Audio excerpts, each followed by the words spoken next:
What is up, and welcome back to 24 Minutes of the Oscars, the podcast that takes a look at the 2024 Oscars 24 minutes at a time. I'm Ethan Simmey. And I'm Ben Lawhorn. This week on the pod, we are facing all of our moral qualms and becoming Death, the Destroyer of Worlds, as we discuss our second Best Picture nominee of the season, Oppenheimer. The story of American scientist J. Robert Oppenheimer and his role in the development of the atomic bomb. We are on Best Picture number 2. We are still guessing Best Picture nominees. I feel pretty safe with Oppenheimer. I feel pretty good. Who knows? We'll see how it shakes. We covered Barbie last week. Had a wonderful guest. Bobby was super cool. We're back this week talking Oppenheimer. We have another wonderful guest joining us. I'm so excited to have Sophie Holsinger on the pod to talk about the best movie of 2023. Sophie, how's it going? Welcome to the show. Oppenmommy to you. Just kidding. Hi, guys. It's so good to be back. Talking about my favorite movie of the year, the decade, maybe. I love this movie. Excited to chat. I'm excited. I'm very excited. Set the tone right there. Favorite movie of the decade, maybe. Jesus, I like it. So I want to quickly sidebar before we talk about Oppenheimer, because all three of us have just started a new podcast, and by the time that this episode comes out, the first episode of that podcast will be a mere 3 days away. Talking about the Movie Draft podcast, of course. I'm very excited. I know you guys are very excited. A little behind the scenes, we actually just recorded our first episode of the Movie Draft podcast real close before we recorded this episode. Yeah. I just wanted to get a pulse check. How do you guys feel how that recording went? You guys think you're going to win the first draft of that pod ever? And hype it up so that people can listen. I think it's going to be awesome. I had a lot of fun with whatever place I was in. My first pick, I did take a movie that I'd seen multiple times, so I was super happy about that. Gonna run that one to the bank for a long time. I'm super stoked about the draft and how it turned out, and I'm excited to hear what people think about it.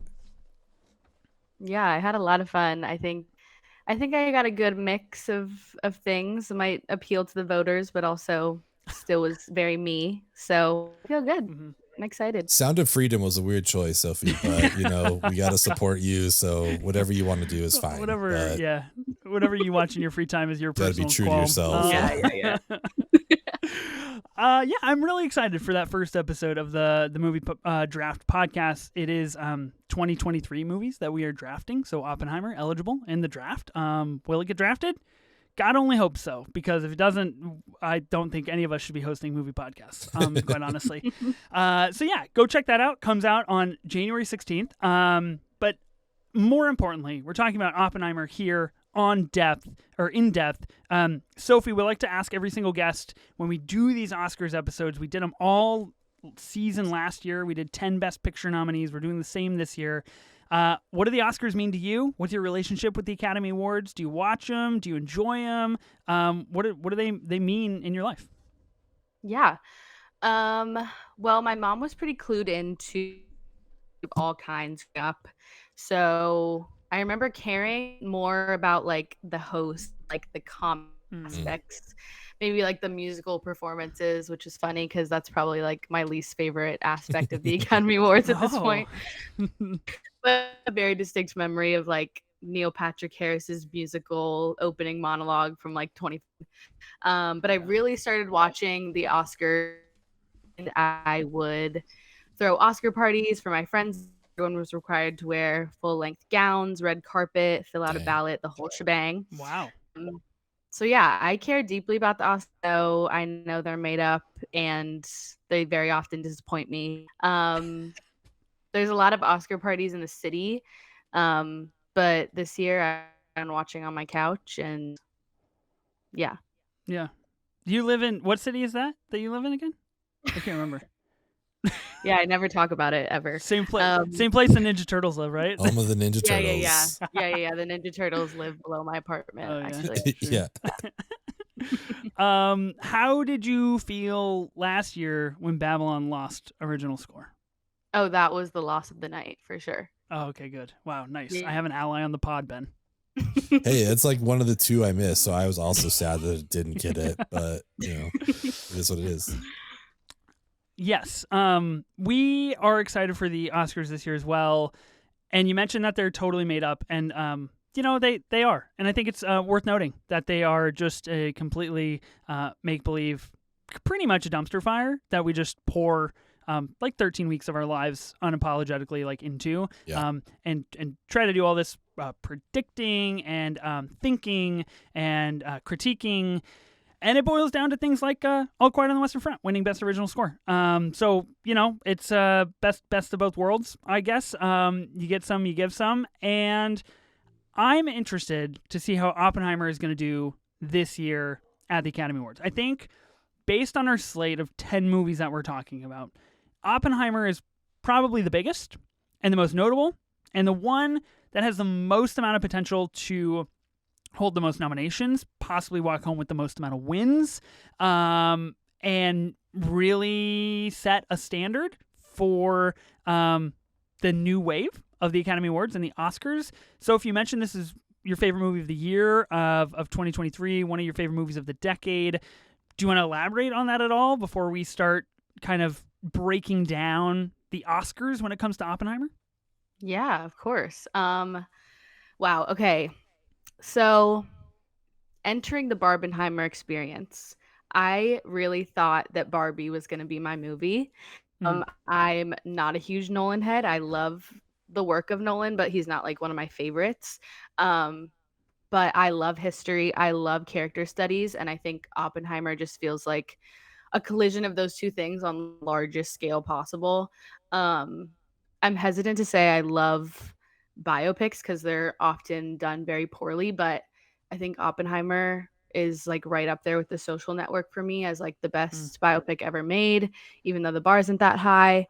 Um, yeah, I just think it's a perfect movie. I think it's a masterpiece, and I think it was like fun for me because it was so out of left field. Like I just did not think that I was going to be obsessed with Nolan's atomic bomb film, and I am, and it's kind of my whole personality. So that's fun. But yeah, I could talk for hours about it. So I'm happy at, to be here doing that. at least you've adopted the Oppenmommy personality. Yeah, I feel like you're leaning into it, and that's a good thing. thanks. Thank you. Thank you. You gotta be true to yourself.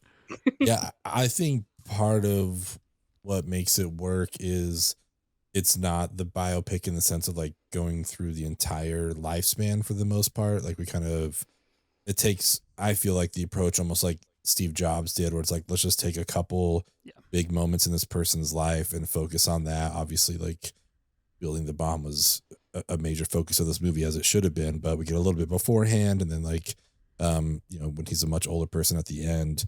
I think that's what worked about it. I told you guys, but listeners will hear for the first time that I rewatched it and I enjoyed it more the second time. Kind of went up a star for me, and I did say though in my first Letterboxd review that like it does deserve every nomination that it could possibly get. It wasn't for me the first time. So I want to put that out there. I wasn't just like completely shitting on the movie. Like it's a very well made movie, and I recognize that from the beginning. And I'm curious to see exactly how many nominations it'll walk away with. There are so many things that I want to say. There's so many thoughts. I really am interested. So at time of recording, and I'm sure when this episode drops as well, I'm sure this conversation will not have fallen off by then. I am interested in the biopic aspect of Oppenheimer. Much like you, Sophie, I think it's one of the best movies of the decade. I think it's a masterpiece. It's my favorite movie of the year. I think it's got it all. I think it's the entire package of what you're looking for in a truly masterful film. And just because this is like front of my mind, we just recorded the pod where we talk about this a little bit, and it is another potential Best Picture nominee that is going to be in this conversation that we might end up covering here on the show. We'll see how it shakes. I'm curious if this is... I think it's just interesting to compare to Maestro in terms of like a biopic, because they're both biopics. They're both about historically important figures of their times, for sure. But Maestro is being labeled as like a very Oscar bait type movie where it's like acting and it's a movie, and like we're seeing lots of these things where it's like, oh, it wants Oscars. I'm just curious, playing devil's advocate here, of course.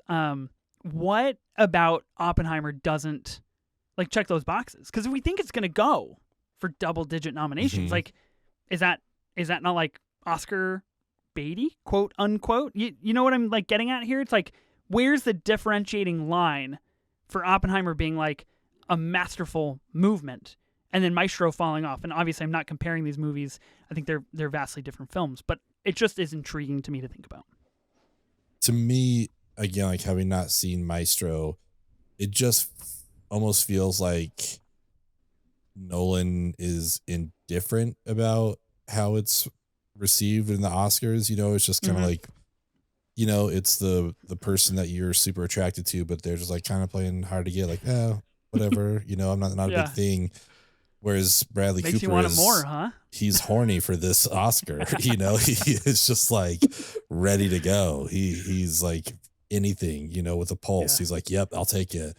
He's just like, I don't know. So it comes across, I think, as a little bit more of an Oscar bait. Like, okay, I think a lot of us thought he had at least some wins in the bag with A Star Is Born, and you know, it kind of fell through for the most part. And so this, I think, felt like a calculated follow up. It's like, all right, cool. You guys want a biopic then? Like, obviously, my fourth remake of A Star Is Born telling didn't work. So let me give you guys a biopic because you guys love a biopic.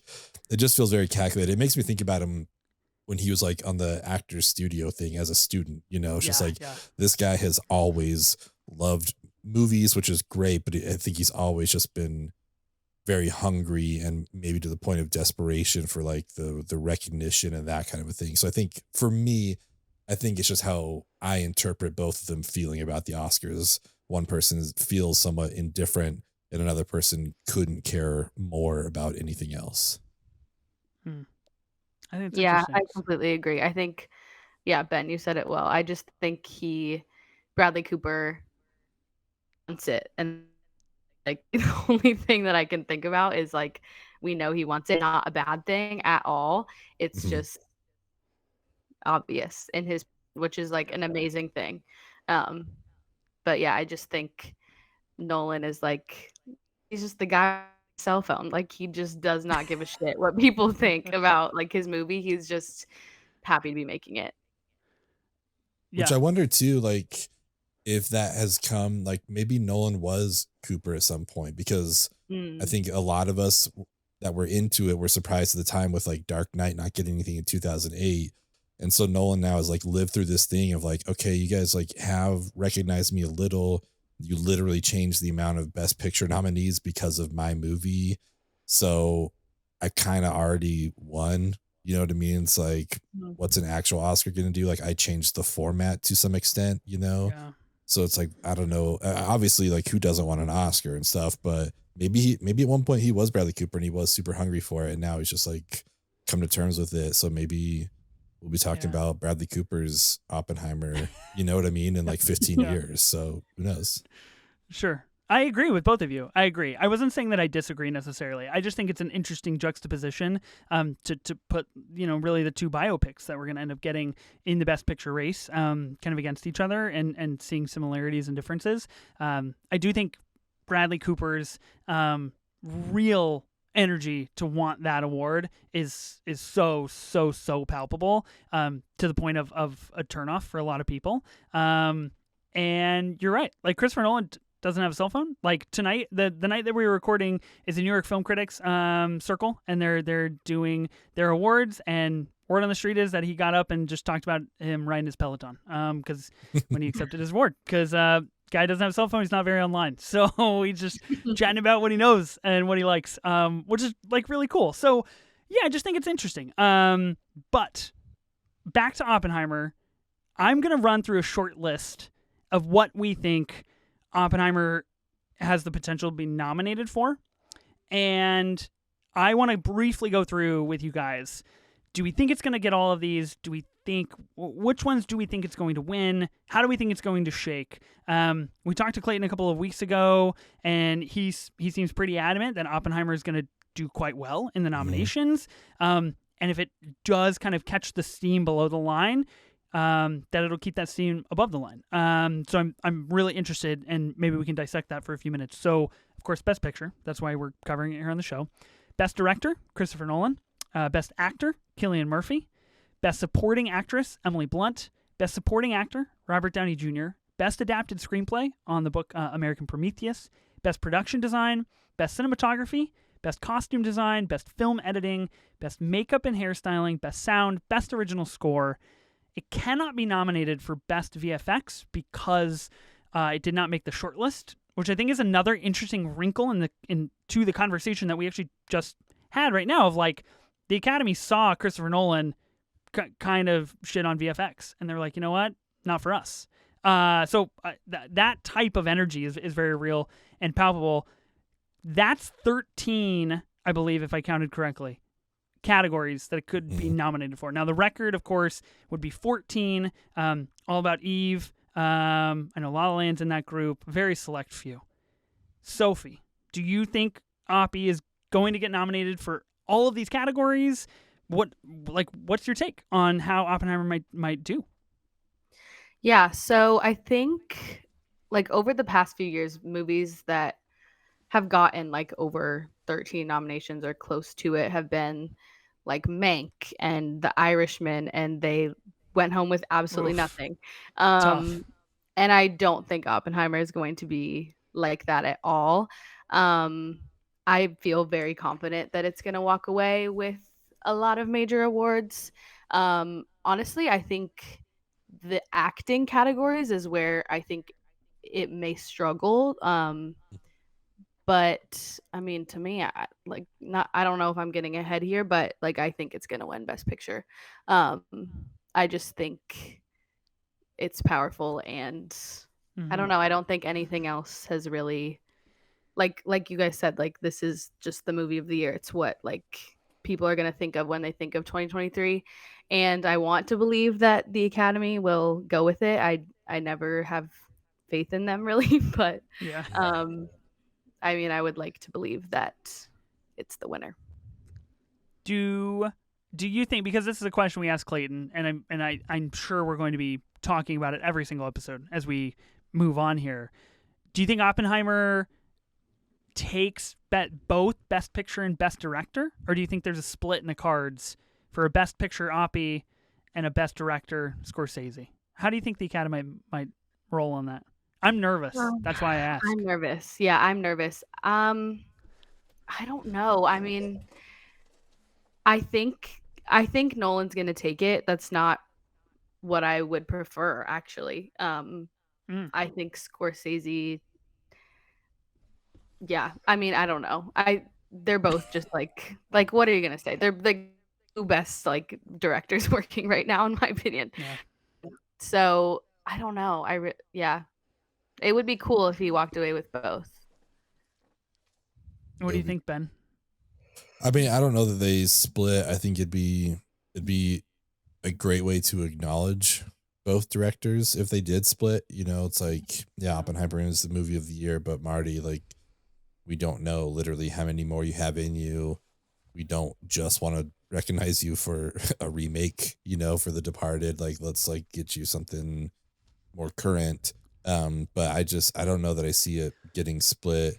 I do agree with Sophie though, where I think the acting is the spot, and maybe specifically Emily Blunt. Like on the rewatch, I was surprised how much impact RDJ had on the storyline throughout, you know, like because he does show up quite a bit. So I think he's pretty much a lock, and Cillian Murphy feels like the lock for sure.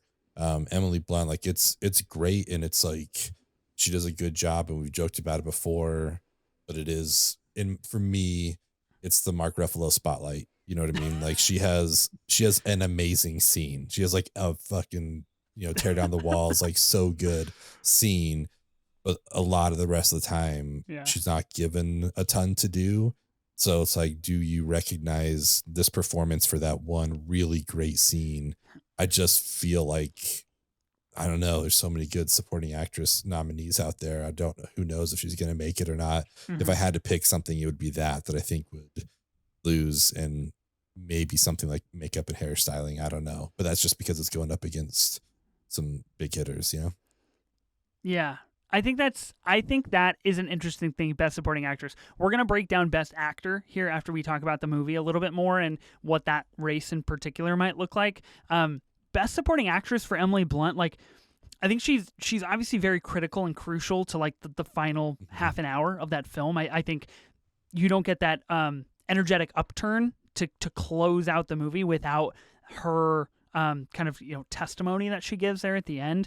It obviously is very important. She does have some very key moments in which she kind of sparks this more like moral investigation that Oppenheimer is able to embark on, particularly in the ending. So I do think it's important to recognize that. But you mentioned the other nominees. I think Da'Vine Joy Randolph is probably her stiffest competition that she's got going on right now for The Holdovers. Ben, you and I were talking offline earlier today about The Holdovers and what this might poll at the Oscars. I know we're talking about it in a few weeks on this podcast. I'm excited for it, and I'm interested to see what our guest has to say and what our thoughts are. But to me, I wonder, and I didn't see the pod going this way. I didn't see me playing devil's advocate for Oppie, but I think it's fun. I think it's interesting because it is like a movie, right? I've seen it 7 times. Sophie, I think you've seen it 6 times, 7 times. Like I've seen it multiple times. I don't. Yeah. I'm so proud of you, Ben. Thank you. I'm so proud of you. You're happy. I'm happy. I love this movie, but I think it's just really interesting to think about in terms of more recently, like a Dune that gets nominated for a lot of things and picks up pretty much only below the line and just goose eggs above the line. Of course, Sophie, you mentioned like The Irishman, you mentioned Mank, like all of these things. Those 2 movies, I will say, in common, Netflix pushing those movies. Circling back to my Maestro conversation, yikes, that makes me nervous. But Oppenheimer, you've got a director who kind of doesn't give a shit, which is pretty cool. You've got Cillian, who also is just like, yeah, I made a movie and it was cool and it was like different. And like that's his like takeaway from Oppenheimer. And you're just like, my guy, like you're the fucking superstar of the movie world right now. Like, do you not understand? So that is really attractive. That is really incentivizing for people to like vote for, especially when we talk about like voting bodies, especially the acting body. But I think it's got a good shot to win a lot of things below and above the line. My biggest question marks, I think, come from supporting actress, supporting actor, and production design. I think you got a really tight year for production design. I know we'll talk about Poor Things next week. We talked about Barbie last week. And then supporting actor, Sophie, you're on the Charles Melton train, huh? I am. And I also, like, I think RDJ is great in this movie. And I agree with him when he says it's the best movie that he's ever been in. But I don't know. I like a lot of performances in Oppenheimer, and it's not like even in my top 5, I think. Oh, that's interesting. Yeah. But I mean, I still think he's getting nominated and everything. Personally, yeah. I don't see what everyone else sees, I think. You don't think the way that he says brother deserves an Oscar nomination? Maybe not. Because every time I watch it, I'm just like, oh, that was a choice. That's cool. you go, guy. I just think it's funny. I think it's really make up Oscar for Iron Man 2. That's all they're doing here. It's like, listen, man, you held it. Like, give it where it's due. Yeah, exactly. Yeah, big Infinity War vibes. They're just like, 100%. Dude, we missed. Mm-hmm. We got to comp you. Supporting actor. Now. Where are you at, Ben? That's what they'll say when they hand it to him. It's like, you can rest now. Yeah. I kind of want him to win so we could just see that happen, honestly. Right? I think it'd be pretty awesome. Supporting actor, I mean, I think, like I said, like that's the performance that changed the most, in my opinion, on this rewatch. It was like, oh yeah, RDJ really does a good job here. But I do think for me, it's probably wrong, but Gosling with Ken, I think, is for me is my front runner.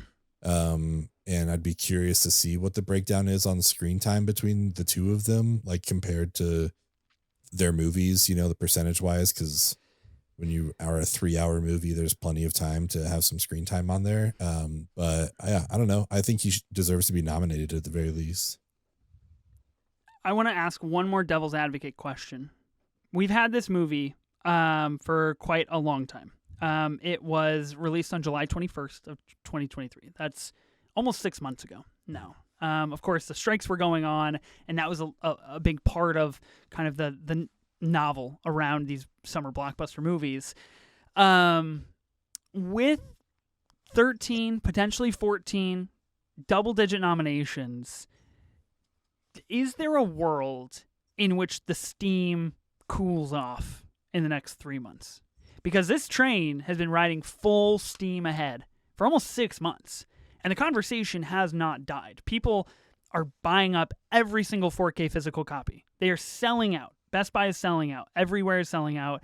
People want to keep talking about Oppenheimer. People want to keep watching Oppenheimer. They like these conversations around Robert Downey Jr., around Emily Blunt, around the score, and all of these other things. Is there a world in which that just kind of falls off and we find interest in something else 3 weeks before voting happens? I think anything is possible. I mean, we've seen like movies like Coda just like come out of nowhere. I think there's a lot of movies that like not everyone has gotten a chance to see yet, like The Zone of Interest. Yeah. I don't know. There was such a moment for May December when it came out. Like people were starting to put that on their list. So I don't know. I truly believe that Oppenheimer like encapsulates the year that we had with like Barbenheimer and everything. And yes, it is the movie that's like selling out and everything, like you said. But I don't know. The Academy is so unpredictable, and I never like I've said a million times, I never really have faith in them. And so I'm like, something could pop up out of nowhere, and that's just the reality. So I don't know. I mean, I hope not, but I think like Oppenheimer is a movie that like has stayed very consistent, whereas like in previous years I think there's been a lot more like bumps for movies Yeah. throughout the year. So I don't know. I really don't. It's tough. I saw some Oppie 4Ks in the wild the other day. Whoa. At Barnes and Noble for $50. Oh my God. The prices for their movies are insane. I was like, oh, it's like, it was weird. I was like half tempted. I was like, I feel like I should just like get one since they're like impossible to get. Like, I don't need it, but it's like these are so hard to find. I feel like you're talking about like catching Pokemon, like in the wild. You're like, oh my God, yeah, stumbled across one. You gotta whip out the Pokeball. I gotta do it. So, yeah, I don't know. I mean, all the points everyone said is valid. Everything Everywhere came out in April. You know what I mean? Yeah, so it's like, true. it's possible that it could kind of be on a downhill slope. But I also just think I feel like this group is going to campaign. You know what I mean? Like I think they kind of know that they're the front runner. So I think that kind of goes into a lot of this as well, as who campaigns well, who does all this. It's like, you know, Guillermo del Toro, everyone loves being around him and stuff like that. And I think that shows in some of his wins. And I think this is a big, solid group that for the most part, I think will get their face out there. Yeah, Oppenheimer is kind of a stalwart so far in all of the precursor award nominations. Of course, we have SAG coming up here in a couple of weeks. We'll see kind of how those shake out and everything like that. I want us to firmly and cemently place our wins for Oppenheimer right now before we talk about the movie, because I want it to be written in stone. Yeah. So when we all fuck up or when we all get it right, we can come back and celebrate or just get blackout drunk together. We'll see which one happens. Who wants to go first? Does anybody want to go first? What are we picking? Like what we think is going to win for sure? Yeah. I want you to pick Oppenheimer wins. Okay. For the 2024 Academy Sophie, Awards. do you want to go first as our guest?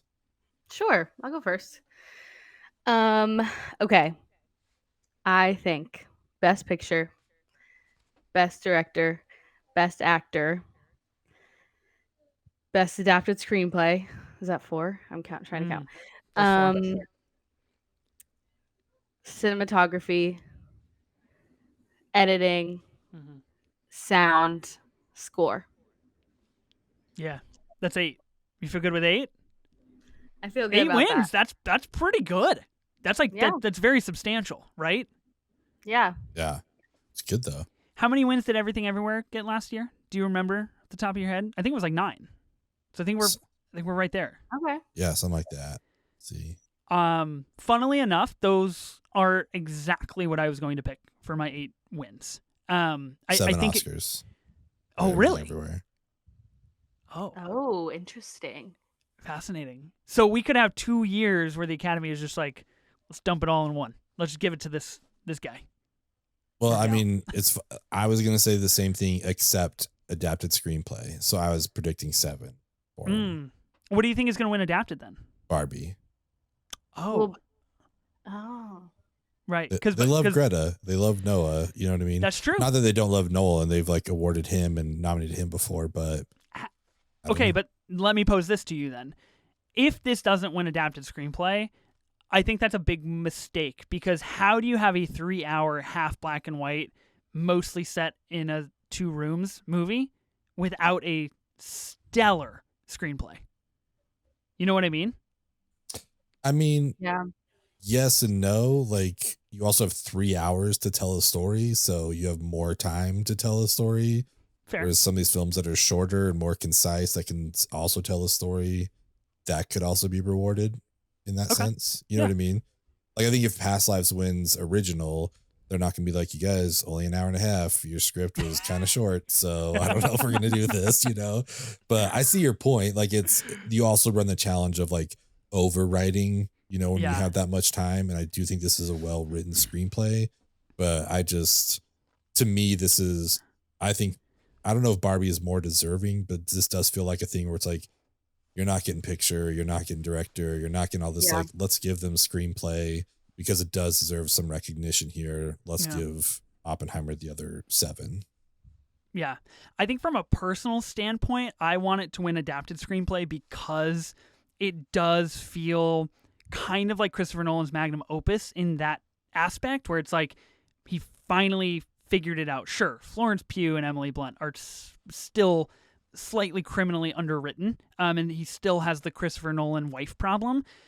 But compared to movies like Interstellar, where he takes the entire back 30 minutes or 20 minutes to basically say like, hey, here's what I've been trying to tell you this whole movie, he just lets Oppenheimer sit. And I think that's part of what makes Oppenheimer work. I think it is a very, very smart screenplay in that aspect. I think it does win those 8 things. I think production design and costume design, makeup and hairstyling, I think those go to some other ones. And Ben, to your point, like, I think that's where the Academy says, like, Poor Things, we want to recognize you for one. Barbie, we want to hit you up with one. Maestro, we want to hit you up with one so we don't have to give you actor or director or picture. Those types of things. That clears the way for Oppenheimer to take home 8 Oscars. I feel good about that. I feel like 8 is right. And if on Oscars night Oppenheimer walks away with 8 Oscars, I'd be pretty elated, to be honest. I'd be pretty happy. I'm kind of afraid to be with you if this happens. So, I'm afraid for you. That's the thing. Like, either it's going to go horribly right or horribly wrong. We'll suffer the consequences either way. I do want to say I appreciate your restraint of me mentioning the Ruffalo scene in Spotlight and you not quoting it. Like, that was big of you to not, like, They yell it out knew. there. They knew the whole time, and they let it happen. They let it happen. But as I say, it makes I up was for this close. Your lack of restraint of not mentioning Maestro every 5 minutes on the spot. See, but that's the thing. I didn't do that because I'm reining it in. I'm reining it in. Just more and more. I love it. I hit all of my movies. I did it. Awesome. Okay, that's the Oscars. Those are our predictions, our thoughts, what we think is going to happen with Oppenheimer. Of course, I hope that's what happens. We'll see how it all shakes out on Oscars night. Let's talk about the movie a little bit. Let's go through True Cinema. Of course, Oppenheimer is a 3-hour movie. It's very dense. There's a lot to pick up on. Even on my 7th rewatch, I was sitting next to a woman who, it was her first time. I had went to go see this in 70 millimeter at my local theater. I hadn't seen it on a straight 70 millimeter reel yet.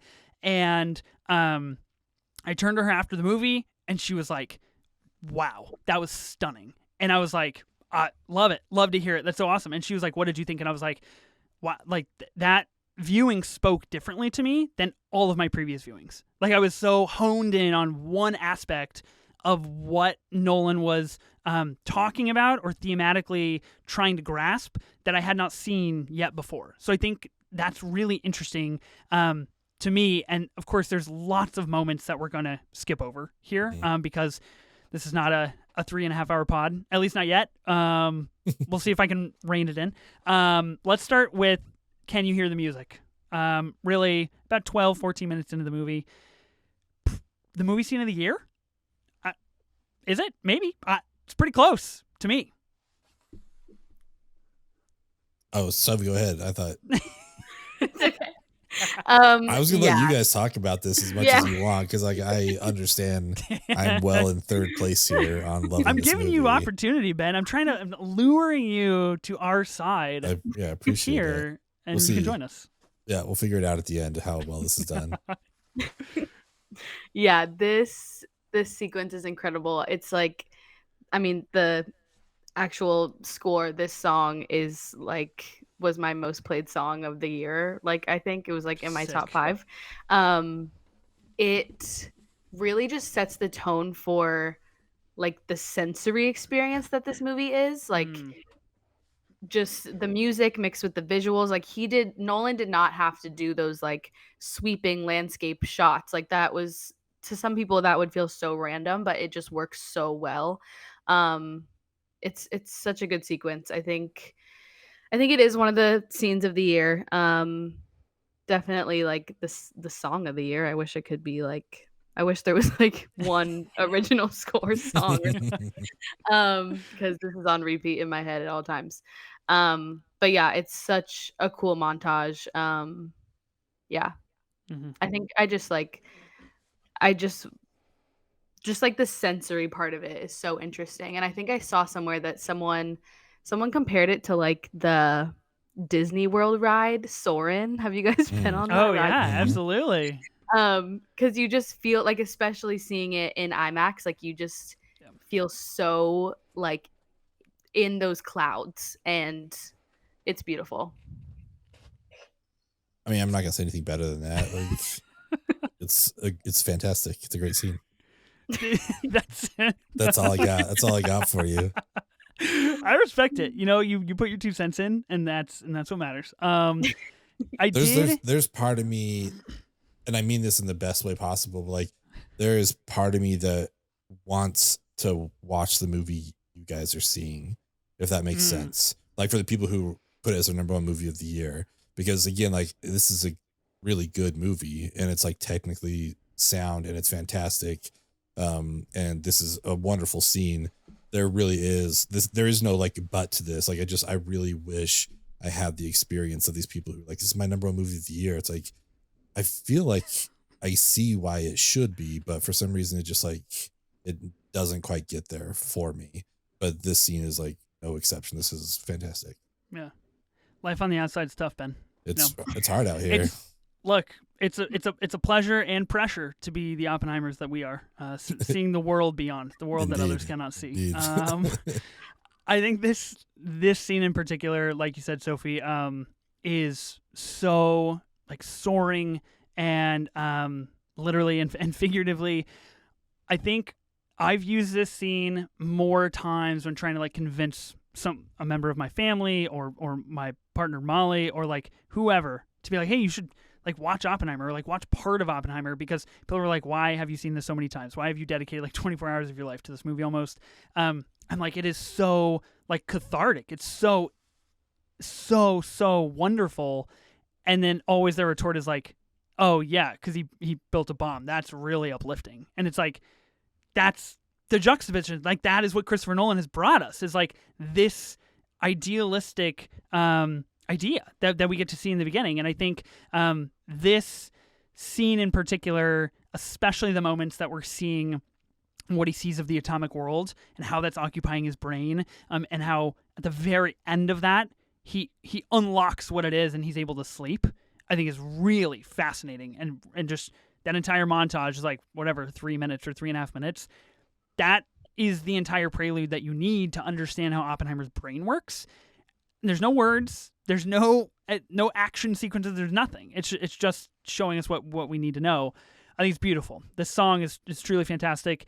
And my like proudest moment of being a father so far is when I get into the car with my daughters, and Olive will just straight up ask me. She'll be like, "Can we listen to Can You Hear the Music?" And I was like, "We fucking won. We fucking did it. That's amazing. It's insane. It's so cool." And that's gonna be your father-daughter dance. Like, can you hear the music? Yeah. So please, can we? Yeah. That's my DJ request. Okay, next thing I have written down here is the left-wing attachments and meeting Jean. This is kind of where Oppie starts going to these meetings. Probably the funniest moment in the movie to me is where Chevalier talks about Oppenheimer's brother's girlfriend, and is like, "Hi, still whatever your name is." Mm-hmm.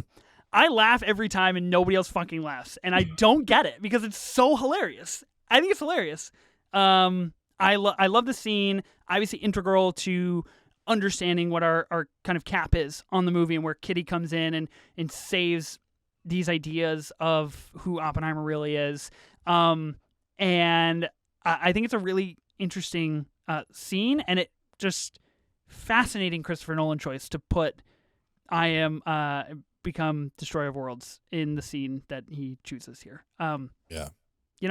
Look, I'm pro. Like get more of that on screen. But, a lot of balls on Christopher Nolan to drop that in that sequence. Just got to say. There's some really interesting and like I think successfully used nudity and sex scenes in this movie. Yeah. Like it's very like kind of artfully done and tastefully done, which is really kind of cool to see. I do love this whole section. I do think that scene is super funny. It's like, oh, still this, like whatever her name is. Obviously, we don't even remember what it is. But the thing I liked about this segment here is that I think we learn a lot about him in the sense that like he's willing to like attend parties and help people, but he's not willing to commit to any of these groups. He's never like, no, I'm not like in the party or anything like that. Like I'll be here. I'll help out. I maybe sympathize or agree with what you guys are doing, but like, he's not someone that's going to like commit to something like that, which is kind of an interesting character trait to learn about him. Yeah, totally. I think this set of scenes is so important in understanding who Oppie is, and as someone who like honestly wasn't like super aware of him as a person, it's just so important. It's such important setup because like Kitty says later in the movie how like he took intellectual interest in things, and so him just like attending meetings is so important, and then also like understanding his relationship to his brother, and just like politics in general just sets up like the theme of political consequence so well. And that's really the theme that I picked up on my most recent rewatch, was just this like vast political gears that are just consistently turning, whether you commit or not to those ideas or you see yourself on the outside or not.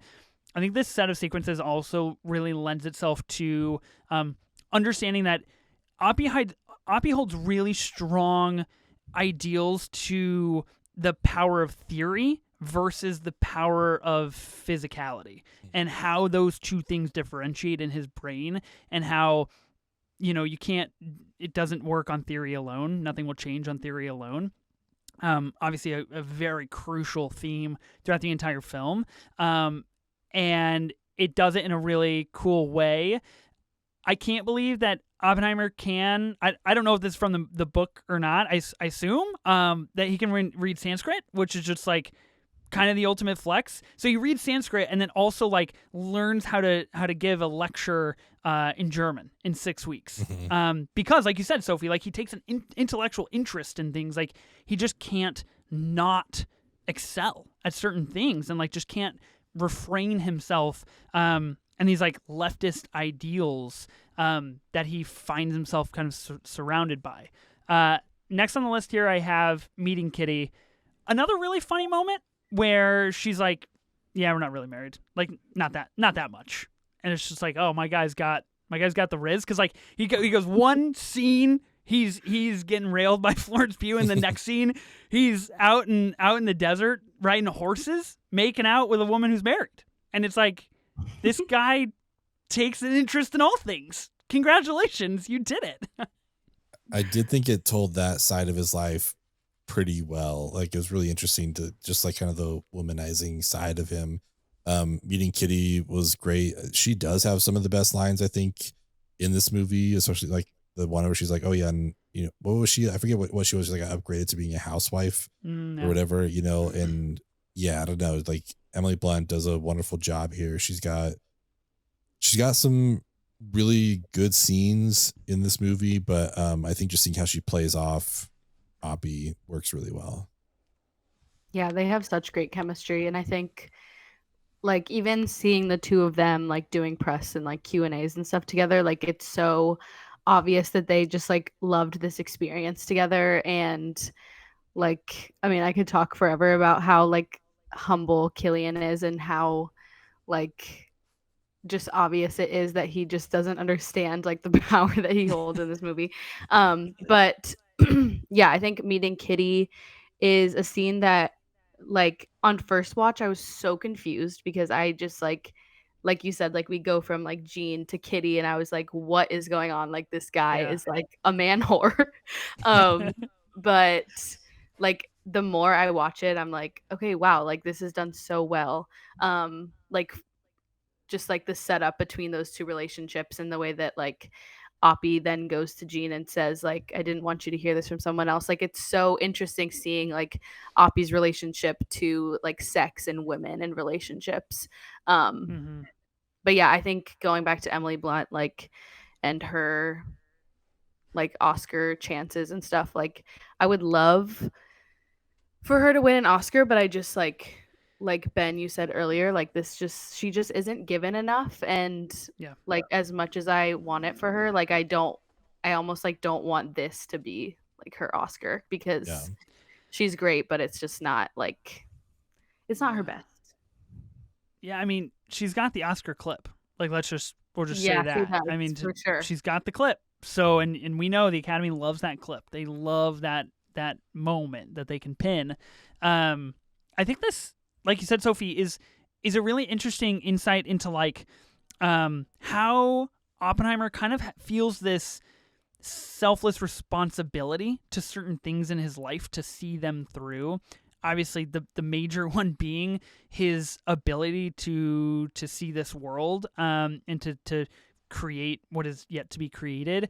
But also that comes at the expense of like Jean and Kitty and like going back to Jean and being like, hey, we are being responsible about this. She's getting divorced before she starts the show so we can be married and all of these things. And like the constantly calling Jean as well when she doesn't want to be called. He feels like he can't abandon these certain things in his life, these certain realms that he finds himself attached to, whether that's science or not. So I think it is really interesting. Next on the list, Grove's introduction. Leslie Groves, played by Matt Damon.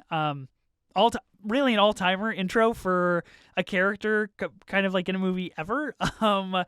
And I think the energy that their characters give off to each other right off the bat is these two men who see themselves for the importance that they hold within their worlds, battling for the other person to understand that importance and trying to figure out who is going to come out on top in this relationship that we really get to see play out over like 2.5 hours and figuring out how they stand with one another. And I know it's so corny and it's exactly what Christopher Nolan wanted, but like when Oppie is like, Alfred Nobel won the Nobel Prize for inventing dynamite, every single time I'm just like, yes, he did. Oppie, you're the guy. Like you're inventing a bomb, dude. You're doing it. Just every fucking time. It just gets me. And I'm just like, that is good stuff. I love this scene. Yeah, this scene is so underrated. Like it's honestly the scene I look forward to most. I think just because like the first time I watched this movie and I watched this scene, I was like, yes, this is Nolan's best screenplay. Like the dialogue Mhm. is just so smart. It's so quippy. I love their back and forth so much. Like the banter was just like giving Sorkin in this moment. It reminded me so much of The Social Network and just like, yeah, how smart like that comeback was about Nobel. Like it just, Yeah. I love the scene so much. I think Matt Damon is would be my choice for best supporting actor. I think he's amazing in this. Um, he's just so fun and brings such humor to this film. Like I think he's who I find the funniest. Um, yeah, so good. All time scene for me. Can I add his line to like my kind of echelon of lines that I spat on this pod? Yeah, let's hear it. Let's do it. Do it. Oh, now that I'm on the spot, I don't know. I don't know if I can. Come on. How does it go? Because this is the most important fucking thing. I can't remember it in the history of the world. Yep, that was it. That's his Oscars clip. Let's be honest. That's what they it. should play. I feel You good need to about watch that. it for an 8th time just to get it dialed in. but Yeah. that was pretty close. I'm slacking That was right pretty now. close. Yeah, I mean, Sophie, you just talked about the chemistry between like Kitty and Oppie. I think their chemistry is equally just as interesting. Like the two of them just going different tab back and forth with each other. Neither of them really giving up any ground, so to speak. And I'm with you. I think if I had to give a supporting, it'd be Damon. Like he's my favorite part of this whole movie, to be honest. Like maybe Benny Safdie sneaks in there a little bit, you know, really close because he's just given some funny stuff to say and do. But Matt Damon is great in this.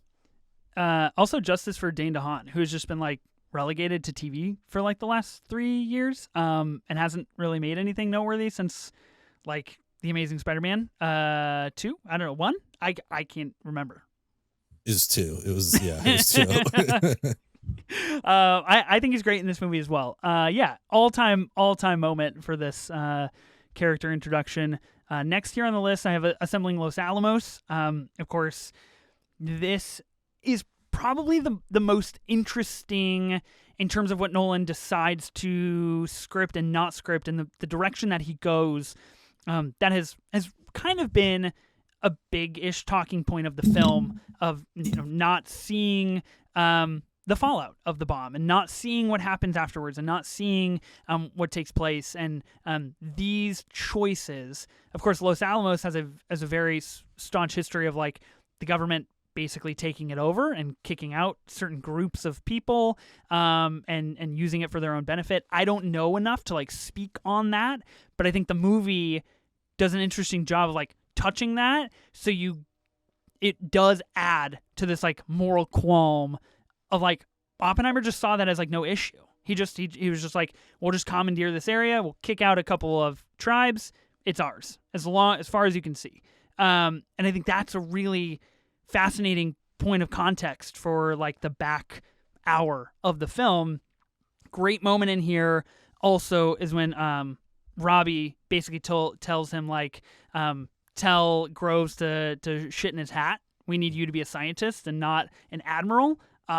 Is great stuff, and again just like feeds this continual energetic force of like Oppie's responsibility to take on everything that he can and that he sees and that he feels like he can manage, even when it's too much. I love them building Los Alamos. I think it's a really fun part of the movie. Yeah, it's a fun get the gang together, Ocean's 11, like let's get everybody together kind of thing here. And there are some great scenes in here too. I love when the like female scientist shows up and it's like, where am I supposed to go? Like they asked me if I could type. It's like, well, can you type? Like, well, they didn't I didn't take a class on that in my like doctorate degree. You know what I mean? Like I enjoyed seeing those moments on there of what people were expecting back then. But him also talking Groves through it all. It's like, yeah, we're giving everyone jobs here. That way, like there's less people, they have to bring you in. So really cool to see it all assemble. But I also appreciate that later in the movie, it's like, well, what do we do with this area? It's like, well, we give it back. Like we took it over, but now we give it back to them. So I think it also kind of shows his humanity there. Not that we don't see it other places, but definitely shows it there. It's like, yeah, we give it back to them. Yeah, the scene, I think in my initial viewing felt like the most Nolan scene to me, because it's like the assembling of the gang, like you said, like it feels like a superhero movie where he like puts on his hat and his pipe. Like it just feels Yeah. so Nolan. Like it, and it feels Yeah. that aspect of it just made it feel like The Dark Knight. Like it was Yeah. so cool. This is That was, oh, I'm sorry. That was just another one though. He's like, the second thing you have to do is this. Like, what's the first thing? He's like, get out of that fucking uniform. Like, you're not Yeah. in the army. Like, put on regular clothes. I like that. Mm. this Grumholtz, baby. this is also kind of included and kind of like in talked about what we just did with Groves' introduction as well. When we get this like montage of Groves going to different people, Groves and Oppie kind of going to different people and trying to recruit them and figure out if they're going to come or what. And I just want to give a really quick shout out to another really minute nuanced like line that I always think is really funny when Oppie and Groves are on the train and Oppie's like, what can I tell them? How do we get them on board? And Groves says like, you can tell them anything until you feel my foot on your balls. And the very next scene, he's in a room with two people trying to explain what he's recruiting them for. And he looks to Groves and Groves looks back at him and Oppie crosses his legs so as to like physically brace himself for like the foot on the balls kind of a thing.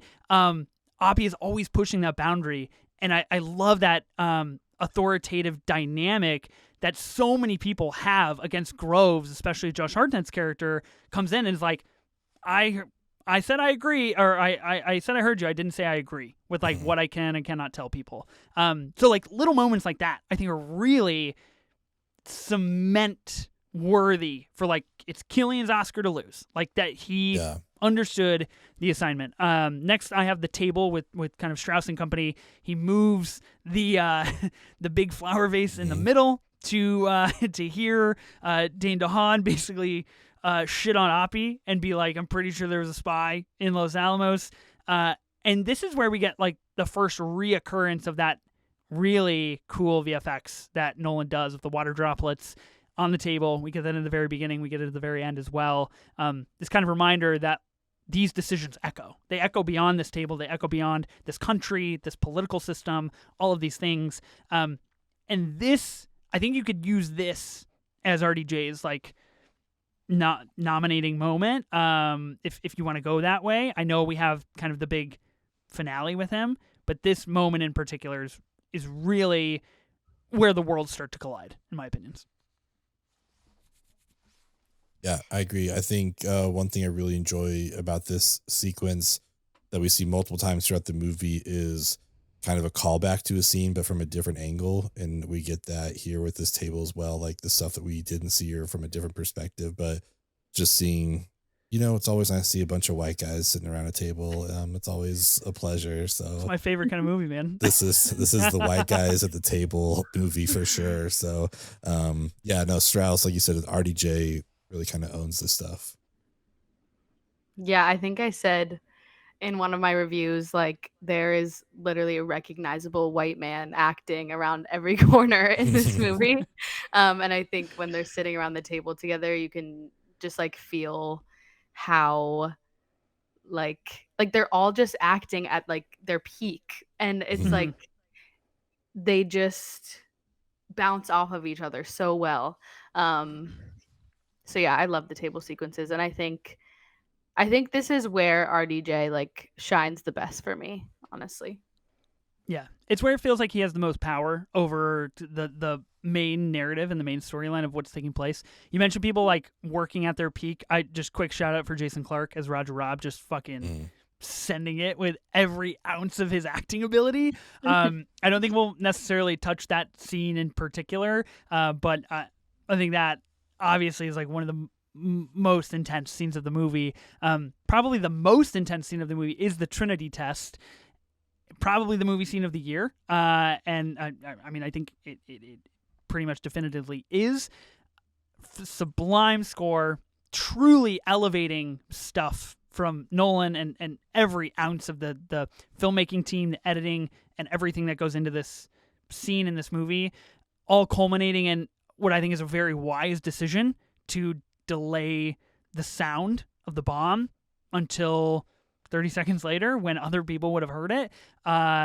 And what I think is probably Oppenheimer's most impactful single sentence, "These things are heavy on the heart," that he says just before he changes the world. Mhm. Pretty wild. Trinity Test, kind of unbeatable in terms of like movie scenes, in my opinion. Yeah, I mean, you guys have more experience with it than I do, but both times seeing it, I just like get so caught up in hearing everyone's breathing and all that kind of stuff, like just immediately after. And then there's a point where it's just like, oh wait, the sound's coming, it's like, oh shit, okay. And just like bracing yourself for that. Is it the scene of the year? I mean, it might be. It's almost unfair to have this up against anything else, as far as our true cinema moments. It's like this was kind of the true cinema moment of the year for Yeah. movies. Yeah, I mean, you guys said everything I would want to say. I think that this scene is just truly breathtaking, and kind of going back to the sensory experience that I was referring to earlier, like it just feels like you're there with them. And yeah, the taking away of the soundtrack like is so powerful. And just like it almost just like gives you time to like really think about Mm. like the implications of this. Mhm. And yeah, I mean, I don't know even know what to say. I think it's the Yeah. scene of the year. Um, yeah. It's really an impactful moment when you get to spend the moment after we hear the audible bomb go off, with Oppie and that one guy that like bets a month's salary on if it's Yeah. gonna go off or not. Which incredible, like, total juxtaposition of like where people are on the impact of this bomb going Mhm. off. And those moments in particular, when Oppie is really kind of doing like the coach after they just won the championship, they go to the hallway and they kind of like catch themselves before they go back out to the public. That Oppie's doing that, but in public. He's got to Mhm. do it with everybody hyping him up and carrying him and surrounding him. The facial expressions that Cillian's able to give off in this particular scene is truly remarkable stuff. I just can't. The gears are just turning so fucking fast, and you're watching it happen in real time. It's crazy. Just a couple more. Auditorium rumble. Probably the scariest scene in the movie. The one that we see the most maybe physical impact of the bomb. And another scene in which I think it identifies it needs to win best sound, because it's truly like horrifying and frightening for me, like on levels with the zone of interest of like, wow, I can't imagine living that moment and like that actual impact on the world and what that meant. And I think it's the first time we get to see Oppie kind of descend down the other side of the hill in terms of like who he needs to be and who he's turning into, because the things that he says initially are very, very out of character. And they're very not what Oppenheimer believes or stands for. But he feels that pressure for what he's done. And this scene, much like the Trinity Test, is just pretty much kind of just like leaves me speechless. And I think everything after the Trinity Test, you're just like fucking full glue to the screen of like, how is this going to shake out? Yeah, wild scene. Watching the skin peel away and like step through that body, like this is, yeah, it's crazy that there's any scene in this movie that could stick with you after having seen the Trinity Test, but this definitely is that. We're just like, holy shit, this is a really powerful scene as well, and for all these different reasons. But yeah, this is masterful for sure. Yeah, I think this is also where I could really see Nolan and his style, because like when the camera is on Killian and like the back is like moving, it reminded me a lot of Yeah. Interstellar and that like library scene. I think like the corpse and the skin is all very scary, but honestly the very like small moment that scares me the most in the scene is when the camera shows like this white blonde woman like clapping and just like crying like tears of Mhm. joy. It's just so disturbing. Like Yeah.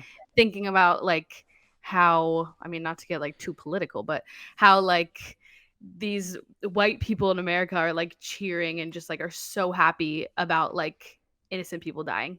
Like it's so frightening. Mhm. When's your World War II politics pod dropping? Yeah, It's when just yeah. astounding insight.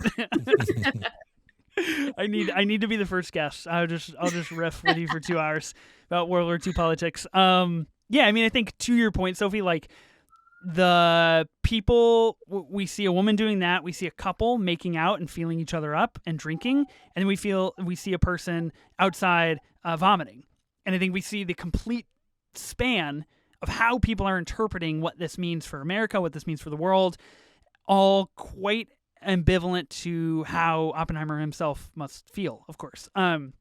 Friends coming to testify. This kind of takes place over a long period of time. This is really like the final hour of the film.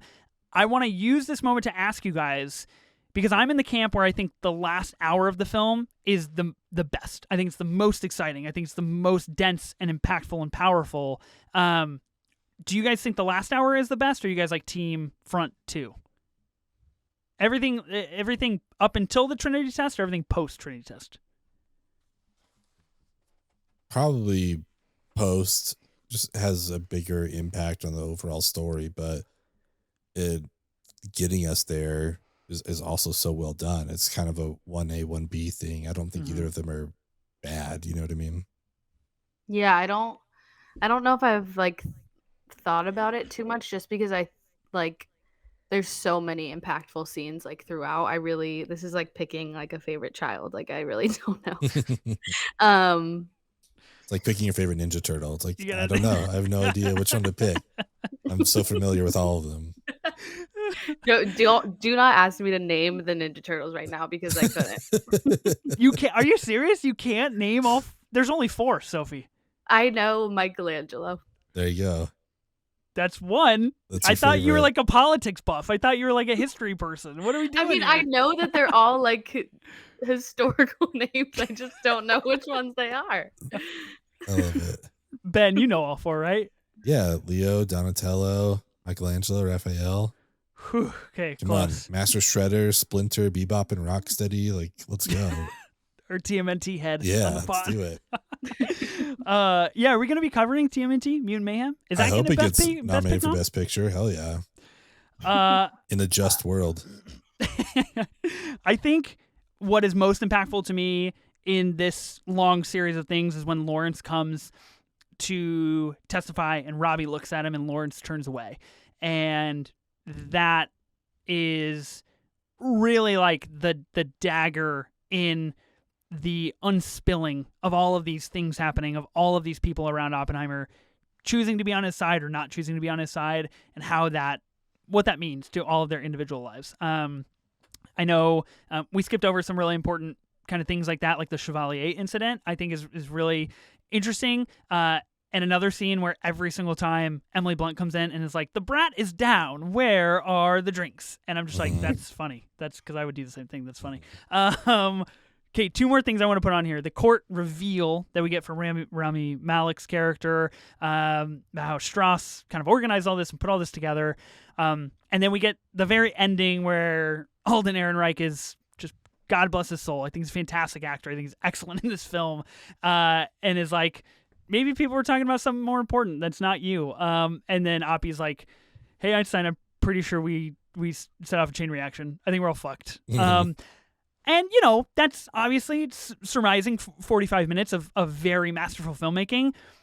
But I do think that's what works about Oppenheimer, is that you get to the end and you realize, oh, yeah, we fucked ourselves. Like, cool, we have to sit with that now. And we have to live with that. And Oppenheimer doesn't try to justify it, doesn't try to make you feel good. Who would want to justify their whole lives? That's the whole point of the movie. And I love that Nolan understands that and knows how to play off of that and not overbear on that. And yeah, I think all of these are really, really interesting. Is there any particular moments to call out, like in this back 45 minutes? I mean, Alden Ehrenreich does such a good job in this movie, and I think he really shines at the end here. Like I love seeing him.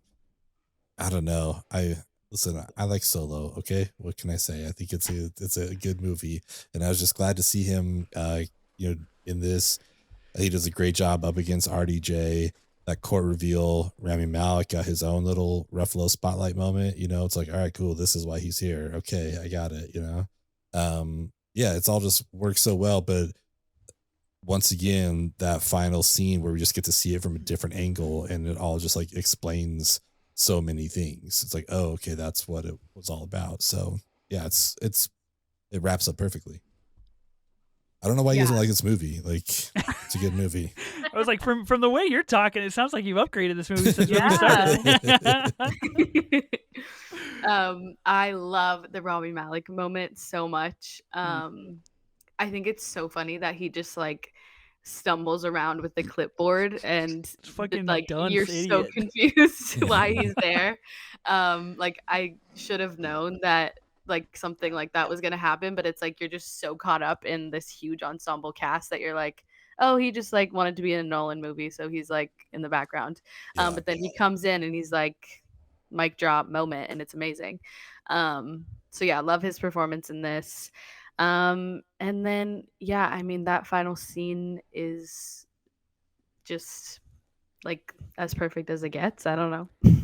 Yeah, I think episode number 2 of your World War II politics should be about the JFK name drop in this movie. Oh yeah, really Somebody amazing from stuff. Massachusetts. Yeah, yeah, one F Kennedy. Really good stuff. Of course, really, and this is where I start to debate myself, because I think Robert Downey Jr. is phenomenal in this final 30 minutes of the film. And if he could do it again, he would do it all over. All of these moments that it does, to me, it feels like capital A acting, but it warrants it. It deems it necessary, because that's the impact that this has had on this character. And of course, throughout the movie, we get these little bits and pieces, like you mentioned, Ben, of like going from the fusion side of things to the fission side of things, the subjective to the objective, and understanding how Strauss put this all together, and what it does all mean. Last shout out real fast. I just want to give a quick note to Casey Affleck showing up as Boris Pash, just fucking unadulterated security guy. That's just like, I'm just going to torture people. And we're just going to put Oppie through the ringer right here in this office and record him, is insane. And I think I know when this movie was being released and when the cast list was coming out and people were like, oh, another white guy on the cast, another white guy. It's like, we kind of nailed it. Like we kind of got the right people. So feels like that. Of course I'm going with the Trinity test for my true cinema moment, but I mean, the whole movie is kind of my true cinema moment. Anybody picking anything other than the Trinity test as like your tried and true moment? I just want to pick a little bit of the Trinity test, which stuck out to me the most, and I really enjoyed it, is when they were all prepping for the Trinity test, and Safdie's, putting his shit all over his face. And they go to Jack Quaid and like, hey, do you want this? He's like, oh no, the glass, it stops the UV. And Benny Safdie's like, what stops the glass? I really just loved that line. Like, I thought it was so good. Like, yeah, dude, like, what the fuck? Like, I would not be like, yeah, I'll just sit in my car behind the windshield. This is no big deal. I thought that line, especially the delivery, was just so good. But obviously the Trinity test for sure. I think Jack Quaid is so perfect in that moment too, because he's got like the right energy and the right like body and face to just be like, oh, you would believe that, wouldn't you? You would be the guy who's like, no, the glass is good. Bongo boy. Great stuff all the way around. Yeah, I mean, I'm sure Sophie, you're similar. Ben might not be as much, but we could probably talk about this for another hour, and really deep dive on the movie. But we're gonna wrap we'll this be halfway through the movie. At runtime. I was hoping we'd make a 3-hour pod. Then we could just like sync it. And yeah. I mean, we got to do an Oppie watch along sometime. That's what I'm saying here. Last week for Barbie, we covered the Best Actress race, talked about Margot's chances and how we see things, how they might shake out. This week, we're going to talk about the Best Actor race and see what our predictions are, what our ideas are, what our thoughts are. Because Oppenheimer, of course, feels like the front runner for Cillian Murphy, kind of taking this. So as of today, January 3rd, 2024. These are Variety's predictions for Best Actor. We've got Cillian Murphy for Oppenheimer, Bradley Cooper for Maestro, Paul Giamatti for The Holdovers, Jeffrey Wright for American Fiction, and Coleman Domingo for Rustin. I did not know which one they have winning, but I think it's either Jeffrey Wright or Coleman Domingo because I remember reading it and I was quite shocked. They have Leonardo DiCaprio at 6 for Killers of the Flower Moon, and Andrew Scott for All of Us Strangers at number 7 on the bubble. Now, when we talked to Clayton, we kind of went into depth about this topic and about Andrew Scott and how he's quite a firm 7, but we could see that bump up and things could shake out differently. Sophie, who are your 5 nominees, and who do you think is going to win the Best Actor Academy Award? Well, I think I would honestly switch Coleman Domingo with Andrew Scott right now.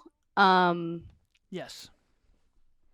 Yeah, I mean, I watched Rustin, and I don't think, like, I think Coleman Domingo is obviously the best part of that film, but I don't know. I feel like it's just not his best performance. And I don't really hear that many people talking about it. Maybe I'm just not in the right circles, but you're so online, Sophie. You're Kendall Roy all over this shit, man. You're so online. Give me a break.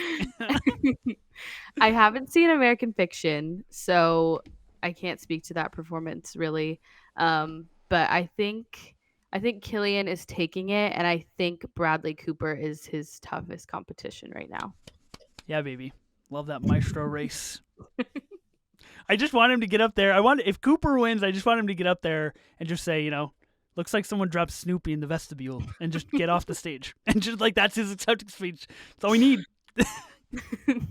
He's getting booted off that stage. They're going to be playing music for him because he's going to be up there talking for 10 minutes. There's no way he's keeping it that concise. 9 nominations later, and you fucking gave it to me. Yeah, you fucking idiots, finally. I mean, I haven't seen American Fiction or Rustin, but what I'm going to put out into the world is what I want to see in the world. Mm-hmm. And that is Zac Efron nominated for Best Actor. So I'm going to put him there instead of Coleman Domingo. Respect. Yeah. I think that would be fun to see Zac Efron nominated. Yeah, I don't actually think it's going to happen, but I would love to see it. That would be very cool. Yeah, like you, I don't think that's going to happen. Who do you think is going to win, Ben? Cillian. Okay. I also think Cillian is going to win as of this moment in time. Much like you, Sophie, I think Bradley Cooper is his strongest competition, and I think it's just a matter of which way the Academy wants to go, and if they want to recognize Cooper for acting instead of directing, or instead of a screenplay or makeup or something like that for his film. And I think they're two vastly different campaigning styles, so I'm really, really keyed in on how the next 8 weeks go and how these people campaign and what that means for voters.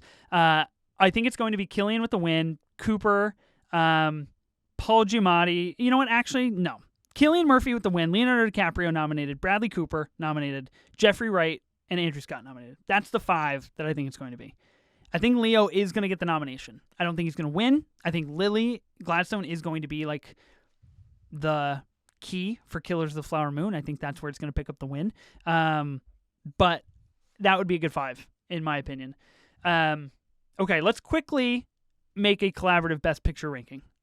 Off the cuff, we're just going to give it our shot here and see what we come up with. Last week, we said Poor Things, May December, Oppenheimer, Barbie, The Boy and the Heron, Killers of the Flower Moon, The Zone of Interest, Past Lives, Anatomy of a Fall, and The Iron Claw. Those are the 10 that we had wanted to be Best Picture nominations. Sophie, I'm going to let you lead this before we close out. What do you think the 10 Best Picture nominations are going to be? Am I naming all 10?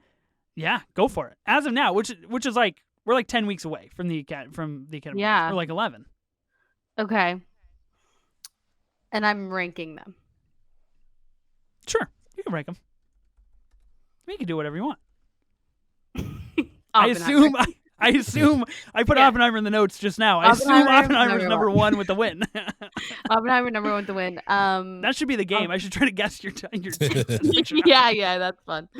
I'm gonna say Poor Things. Okay. Number 2, Killers of the Flower Moon. Mm-hmm. Barbie. Okay. We 5. hope so, because that was the first episode we recorded. If that doesn't get Yeah. mobbed, Yeah, these are our We're out- first we're out 4 of luck. episodes. So Oh, yeah. amazing. Okay, great. Yeah, Okay, number 5, Past Lives. thank you. okay. See, this is where things get a little interesting, in my opinion. Yeah. Maestro. Oh, wow. Excellent. May December. Okay. The Holdovers. Ah, interesting. We did not have the Holdovers on our list last week. Really? Yeah. Yeah. Huh. A movie that I think, Um, I don't know, kind of on the bubble there. And I'm gonna go Anatomy of a Fall because we need. Got to get some International. international flavor in there. Yeah. And then I'm gonna go the Iron Claw. Okay. Wow, nice. Love it. Love to see it. I like that 10 list. I think that's good. I think it's probably pretty close to what we might end up getting. To be honest, I think your bubbles are probably the color purple and the zone of interest, the ones that we left off. We didn't have the color purple on there either last week. But yeah, I think it's interesting. Ben, do you have any qualms? Do you have any moral qualms about Sophie's top 10 here? No, she has Past Lives above Maestro, so I'm happy. That's all I was worried about. That's all I need. I just spend 80 minutes with you guys catching fucking strays for Maestro. It's like you like one movie and you get obliterated for it. We're not reining it in, okay? We're not reining it in. Any closing thoughts from anybody on Oppenheimer? I'm impressed. I mean, under 90-minute pod here. Sophie, I know it's very late where you're recording, but you know, you put in the work for Oppenheimer, and I'm proud of you. I respect that.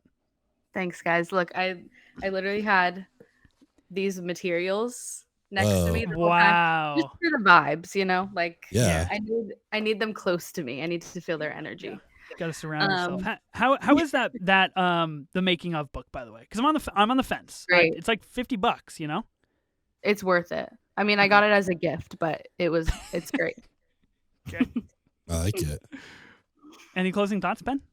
Like I said, it improved on a rewatch for me. I'm curious what it will do on a third rewatch. Maybe we'll get it to 4.5 stars. Who knows? We can only hope. That's what I'm saying. We got to go watch along. We got to get you. This is just our first step in a long incremental plan. By Best Picture Day, you're gonna be rooting for Oppie. I'll do this before I do Beau's Afraid again. So yes, okay, that's good. Yeah. That's good. That's fair. Yeah, I think Oppie is fantastic. I'm glad we did an episode about it. I'm glad that it'll be nominated for Best Picture and that we got the opportunity to talk about it. And quite frankly, I'm just glad it exists. Like, I'm glad it's part of our movie world. Sophie, thanks so much for coming on the show. Just a delight to have you. If people want to find more of you, where can they find you at? I am on TikTok at the Sophie Network. I'm on Letterboxd and Twitter. Just search Sophie Holsinger and you can find me. Nice. Awesome. You are also most of the time on the Movie Draft podcast. Yes, I am. So yeah, go tune into that. First episode drops in a few days, which is really exciting. Next week on the pod, another sweeping epic of a film, another 3+ hour killer. Pew, pew, pew, pew, pew, if you will. Killers of the Flower Moon. I'm sick. There's no way.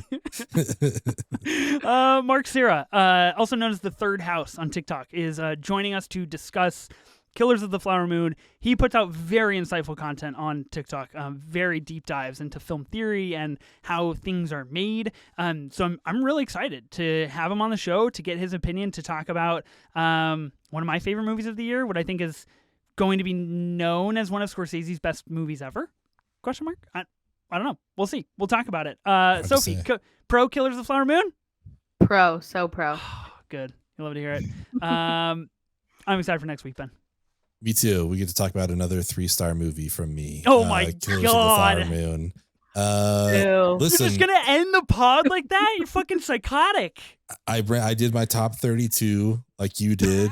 Number 27 was Oppenheimer. Number 28 was Killers of the Flower Moon. Like, that's the right place for them, in my opinion. So God, join us next week. I just suffered an aneurysm. Oh Next my week, God. as we talk about my 28th favorite movie of 2023, Killers of the Flower Moon. And yeah, let us know what you thought about my 27th favorite movie of the year, Oppenheimer. What awards do you think it's going to pick up at the Academy Awards? Is it going to win Best Picture? Let us know. We're on Twitter and Instagram at 24 minutes of A24. Don't forget to subscribe to us on YouTube, where you can see all of our beautiful faces as we talk about these movies. Thank you, everyone, for your support. I am Ben Lawhorn. I'm Ethan Simi. This podcast is what is it? The fucking most important thing in the history of the world. Cut that together so it's perfect. I'll splice it. It'll work. It works. It's good.